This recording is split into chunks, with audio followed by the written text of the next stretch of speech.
The most worrisome item on the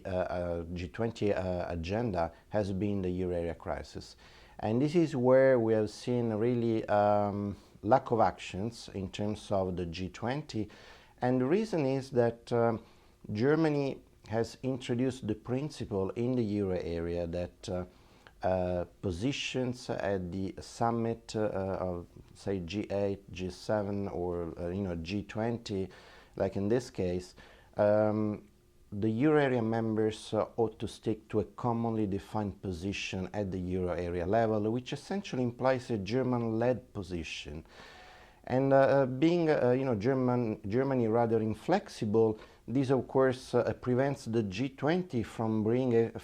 being a facilitating forum, a forum that really can mediate disputes and conflicts across the membership. And this is really a striking difference with the G20 we saw at the height of the international financial crisis, where you could really see members walking into the room and then, coming out of the room with a commonly defined purpose, a commonly defined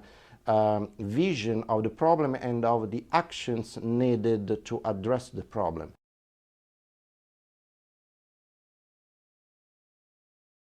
The importance of these talks are to the extent that they serve to escalate pressures on Germany.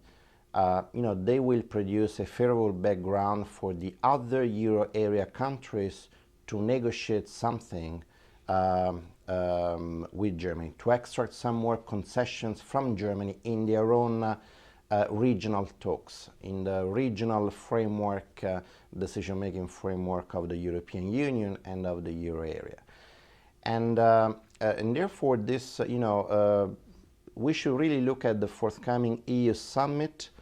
that is going to take place at the end of this month to see whether the G8 summit of Camp David in May, whether this G20 summit of Los Cabos will have really produced any tangible outcome in terms of really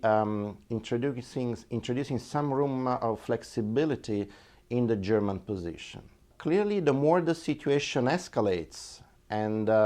more likely is that Germany will be available, will be willing to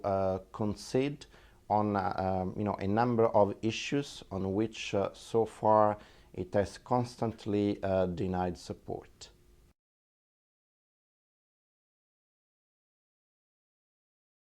What we have seen is that in the context of the G20,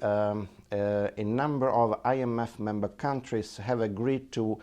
strengthen the IMF finances, and in fact at this summit members have finalized their pledges. Two elements are noteworthy in that regard. The first is that the BRICS have conditioned their pledges upon the assumption, upon the expectation that the currently agreed governance reforms will be implemented, and further reforms will be considered in order to give them more voice, more